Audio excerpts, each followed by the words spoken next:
こんにちは。今日はね、僕がポッドキャストをしてて良かったことについてお話ししていこうと思います。まず、この僕のチャンネルに登録してくれて、で、動画いつも見てくれてる人、本当にありがとうございます。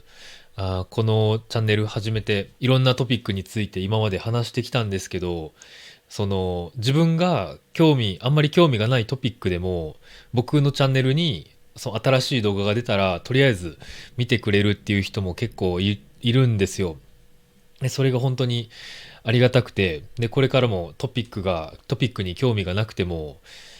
見てください。お願いします。こんな感じで僕、ポッドキャスト作ってるんですけど、多分1年前ぐらいにチャンネル作ったんですけど、昔の動画ちょっと非公開にしているものもあるんですよ。っていうのも、僕このフォーマット結構好きなんですよね。僕が普通に話して、で、ここに字幕がついてるだけ、このシンプルな感じが好きなので、昔の動画、今のフォーマットに合わないなと思って非公開にしてるんですよ。自分でね、このフォーマットにしてから、自分で自分のポッドキャストを聞くこともよくあるんですよね。昔はそんなこと全然しなかったんですけど、このフォーマット結構シンプルで見やすい、自分でも見やすいって思うので、ちょっと変かもしれないんですけど、自分の動画を見ることもあるんですよね。もちろん昔作った動画の中にも結構いいエピソードいろいろあったので、また同じトピックについてこのフォーマットで話すっていうこともこれからいろいろしようと思ってるんですけど、とにかくこのチャンネルに登録していつも見てくれてありがとうございます。それで今回はさっきも話したんですけど、このポッドキャストを始めて今までやってて、良かったことについてお話ししようと思います。4つぐらいポイントがあるので、興味があったら嬉しいんですけど、まず1つ目は、やっぱりコメントをもらえるっていうことですね。自分がいろいろもちろん、普通に生活してる中で考えたこととか、思ったこと、いろいろあって、で、それについて考えるんですけど、自分が考えてることとか、自分の意見についてフィードバックもらえる機会ってなかなかないじゃないですか。特に大人になるとね、その学生の時みたいに自分の意見をみんなの前で話すとか、なかなかそういうチャンスがなくて、でも、このポッドキャストをしてたら、そのチャンスだけなんですよ。自分が考えるいい勉強方法とか、自分が社会について思っていることみたいなものをここで話して、で、それに対して、フィードバックをもらえるってめちゃくちゃ素晴らしくて、貴重な機会だと思うんですよね。もちろんこのポッドキャストを聞いてくれるだけでも嬉しいし、それにいいねボタンを押してくれるだけでも本当に嬉しいんですけど、それプラスね、コメントをもらえて、僕の意見にめっちゃ賛成してくれる人とか、もちろん反対する意見もたくさんあるんですけど、そういうフィードバックをもらえるのは、やっぱり一番嬉しいことですね。で、二つ目は、アウトプットができるっていうことですね。僕、自分の生活とか仕事で、質問ばっかりするんですよ。その他の人の生活について質問したり、他の人の趣味とか考えてること、政治、経済、いろいろですけど、本当に質問ばっかりするんですよ。っていうのも、日本語を教えるときに、やっぱり大切なことって日本語を話すこと、日本語を使うことなので、できるだけ僕は何も話さなくて、で、僕が質問して、その質問に答えてもらって、その日本語のアウトプットの量を増やすっていうことを僕はいつも考えてるので、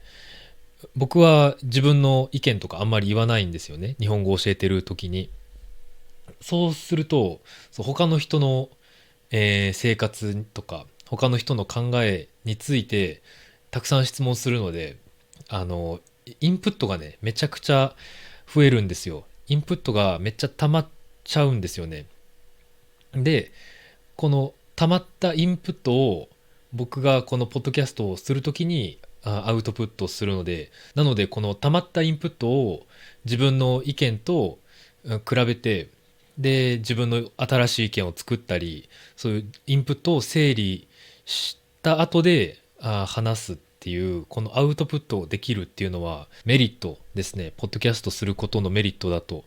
思いますね。っていうのもなんかインプットばっかりしてアウトプットできなかったらなんか自分の頭の中がぐちゃぐちゃになる感じが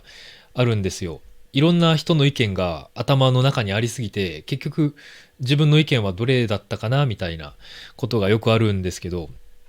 このポッドキャスト始めてからそのインプットを整理して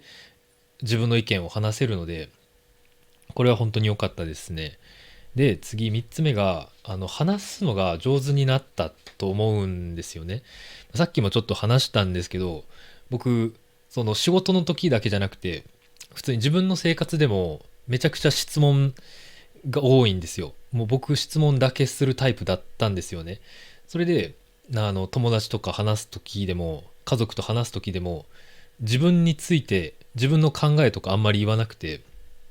あの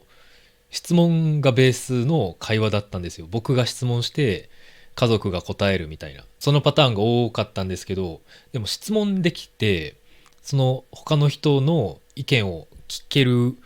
くことができる人って結構会話上手なイメージですよね。その会話、他の人の意見を聞いてそれに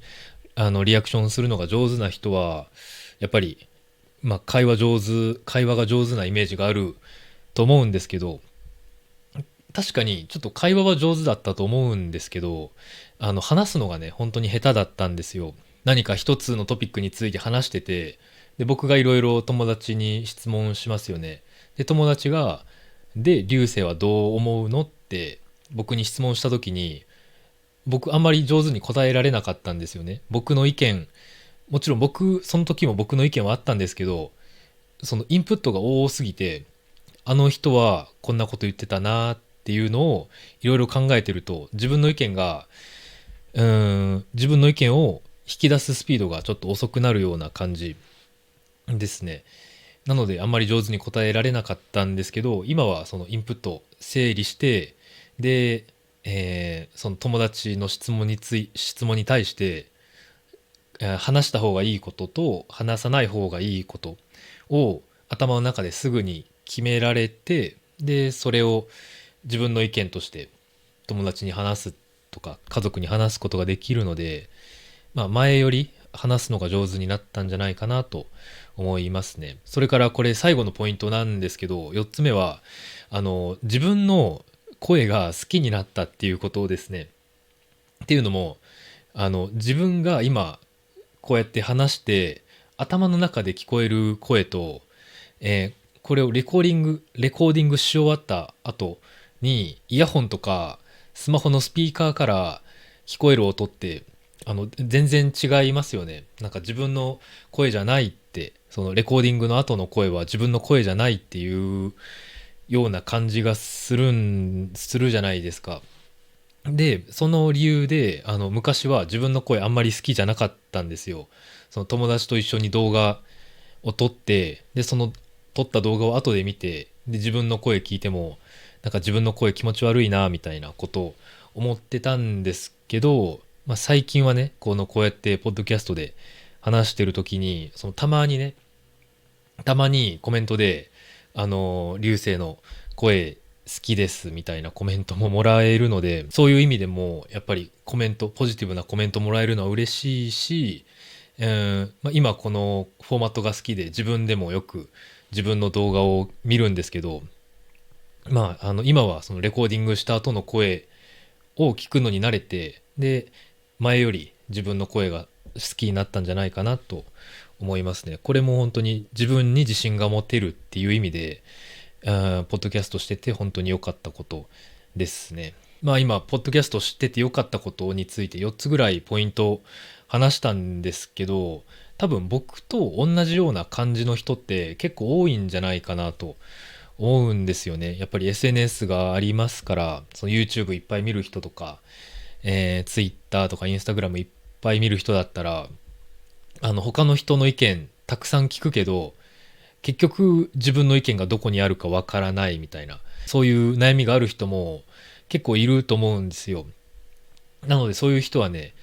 別にポッドキャストを作らなくてもいいと思うんですけど、他のアウトプットの方法、例えば自分の考えを、紙に書いてみるとか、それで自分の意見がもっと、はっきり分かるようになったり、自分のインプットしたものを整理する力っていうのもつくんじゃないかなと思います。そんな感じで今日は、僕がポッドキャストをしててよかったことについてお話しさせていただきました。それでは今日もここまで見てくれてありがとうございました。バイバイ。